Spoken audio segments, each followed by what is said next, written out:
You're listening to episode 1008 of the Father Bills Podcast.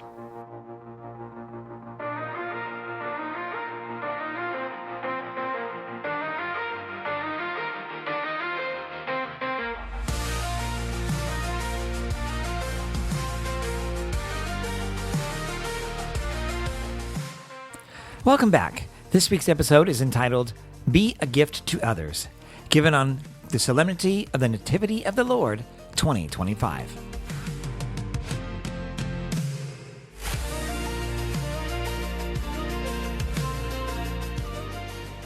Well, good morning, everyone, and Merry Christmas. When I was in 5th grade, I was placed in a class separate from most of the students because I was so far below in my math skills. It was a specialized math class for those who were struggling.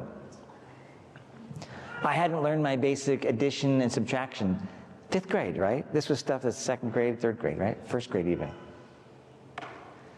Move forward now to 6th grade, and something new showed up in the classroom. Now, I'm in 6th grade, but I'm in a 5th grade math class. A simple calculator was then brought out to be shown, and if we were good students during the class, we could use it. But it's not just any calculator.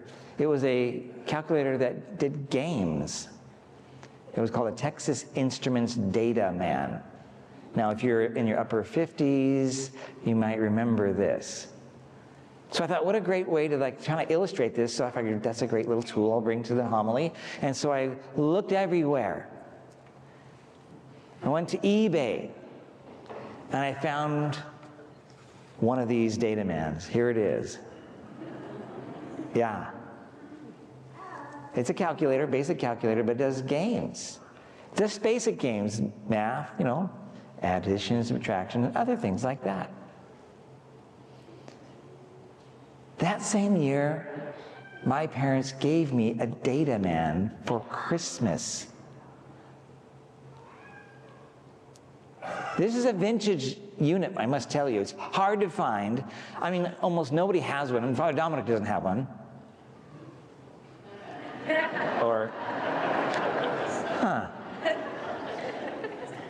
maybe he does have one after all. Okay. Well, when I found this, it flooded my mind with all kinds of memories of back in 5th or 6th grade. And about all the toys and gifts that I got as a child, this is the one that made the biggest difference. Slowly, frustration in math gave way to confidence. Before the day of having your head stuck in your phone, I was stuck in my calculator all the way during Christmas and further as I mastered the math that now propelled me into middle school.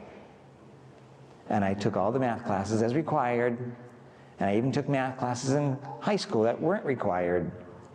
And I continued on to Oregon State University and took math classes all the way through there. All 7 years.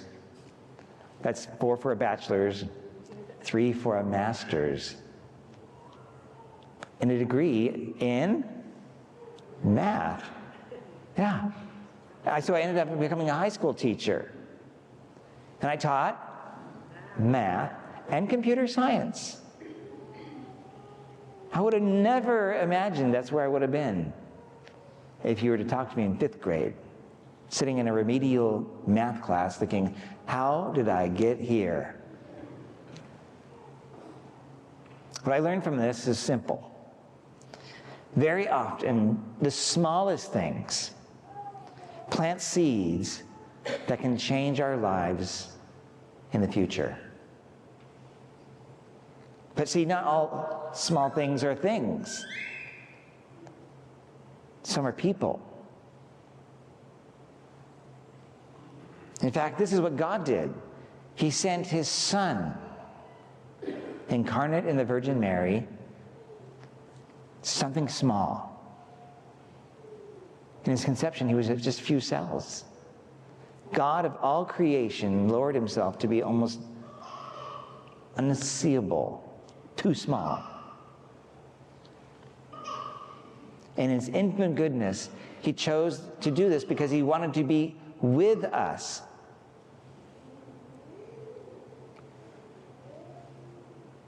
And this is what we're celebrating at Christmas, is the incarnation, the God in the flesh, the God-man. In Spanish we say encarnación, which means in the meat, in the flesh. Now, Christmas is a time when we should be having peace, joy, and hope. That's what our carols speak about. But it isn't that way for everybody. For many people, Christmas is a time of pain, because that loved one who was here last year is not here anymore. Whether through death or separation or distance,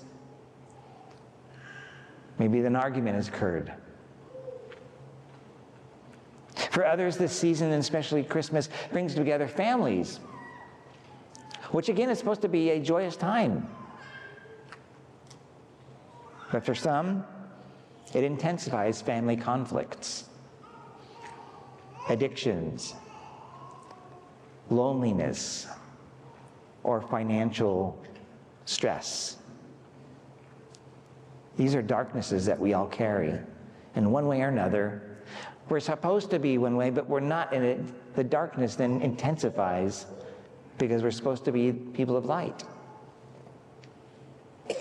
This is where Christ wants to meet us, in the flesh, in our darkness, in our struggles, so that Christ, who is the light of the world, can help push out that darkness and turn that darkness into light and despair into hope, as Father Dominic preached about last weekend. So how do we do that ourselves? How do we push out the darkness? We've been giving lots of examples over the weeks, but in this Christmas season, one idea: give yourself away. Instead of being in receptive mode, be in a giving mode. Give yourselves. Not just material gifts.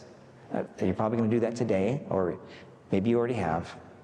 But give you. Small acts of patience, kindness, forgiveness, generosity, and compassion. See, my friends, because God is in this, He's in His actions with you. Even the smallest gifts can change everything.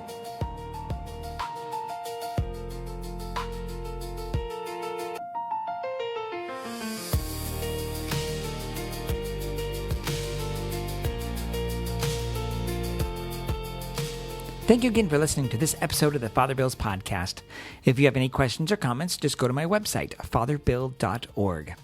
And there you'll find a whole bunch of stuff, other different podcasts, my blog, photos, other media, etc. So next week this coming week, I will be offering the homily. So it'll be a one after the other, which is a little unusual here at Holy Trinity. But I was doing the Christmas Mass, and I'll be doing the Feast of the Holy Family coming up this weekend. So pray for me, and I look forward to preaching. And God bless you. Bye-bye.